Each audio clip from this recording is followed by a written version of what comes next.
حضرات میں آپ کو اپنی ایک بات سناتا ہوں.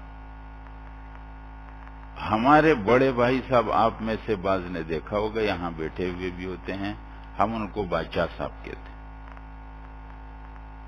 میں نے خود سنا نہیں حضرات، اس لیے کہ میں تو اپنے والد کو جب میں ان کا انتقال ہوا تو میری عمر غالباً 7 سال ہوگی، تو مجھے اپنے والد ٹھیک طرح یاد نہیں ہے، لیکن اپنے بڑے حضرات سے سنا ہے کہ جب تک ہمارے والد صاحب یہ فرمایا کرتے تھے کہ جب تک یہ جو ہمارے بڑے بھائی صاحب جو جن کا دماغی توازن ٹھیک نہیں ہے، تو جب تک یہ پیدا نہیں ہوئے تھے ہمارے گھر میں حالات تنگ ہوتے تھے، لیکن جب سے یہ آئے ہیں اللہ تعالیٰ نے دروازے کھول دیے.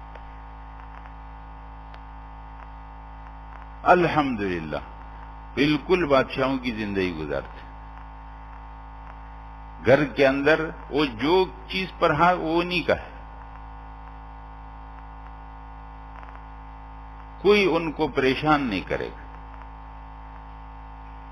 ان کے اشاروں کو انشاءاللہ سمجھنے کی کوشش کریں گے کہ ان کی خوشی کس بات.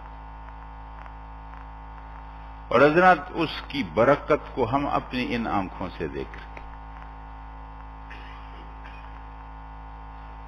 ہماری دنیا یہ مادی دنیا ہے، ہم اس آدمی سے زیادہ تعلق رکھتے ہیں جس سے ہم کچھ ملتا ہے. ہم یہ امید رکھتے ہیں کہ اس آدمی کے واسطے سے کچھ ملے گا تو اس سے بہت خوشی سے تعلق رکھتے ہیں، اور جب یہ سمجھتے ہیں کہ ایسا نہیں ہے تو ہم اس آدمی سے تعلق رکھتے بھی نہیں ہیں، اس کو اپنے اوپر بوجھ سمجھتے ہیں. حضرات یہ الٹا طریقہ ہے، ایسا مت کرو، کبھی بھی مت کرو. جن کے گھروں میں اللہ کی تقسیم ہے، اللہ کی طرف سے ایسا ہو گیا ہے، خوشی سے اپنے ان ضعیفوں کو خوش رکھو. رسول اللہ صلی اللہ علیہ وسلم فرماتے ہیں جس نے ان کو خوش کیا ان کی خوشی میں میری خوشی پڑی ہوئی.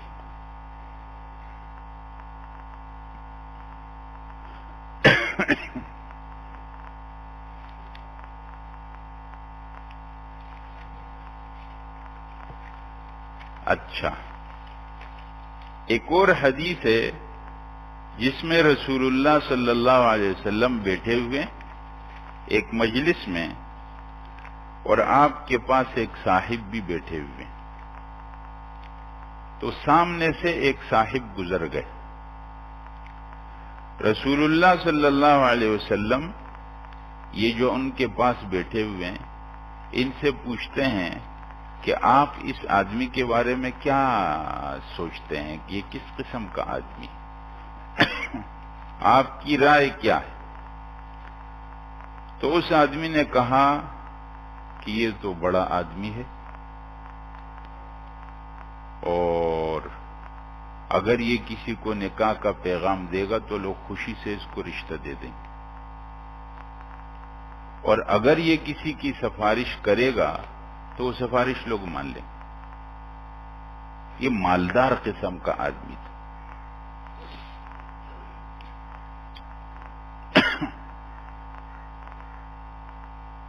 آپ علیہ السلام چپ خاموش ہو گئے، کچھ بولا نہیں.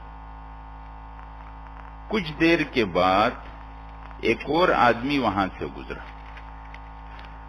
آپ علیہ السلام نے پھر اس آدمی سے فرمایا اور اس آدمی کے بارے میں کیا رائے؟ تو وہ فقراء میں سے تھا، کمزور قسم کا آدمی تھا. تو اس آدمی نے کہا کہ یہ آدمی تو ایسا آدمی ہے کہ اگر کسی کو نکاح کا پیغام دے گا تو اس کو کوئی رشتہ نہیں دے گا، اگر یہ کسی کی سفارش کرے گا تو اس کو کوئی قبول نہیں کرے گا، اور اگر کوئی بات کرے گا تو لوگ سنیں گے بھی نہیں، توجہ بھی نہیں دیں گے، لوگ کہیں گے غریب سا آدمی. رسول اللہ صلی اللہ علیہ وسلم نے یہ دونوں باتیں سن کر فرمایا کہ ھذا خیر من ملء الارض مثل ھذا. یہ ایک آدمی ایک طرف کرو اور وہ جو پہلا آدمی گزرا ہے اس جیسے لوگ سے پوری زمین بھر دو، یہ ایک آدمی ان سب پر بھاری، یہ ان سب سے بہتر ہے.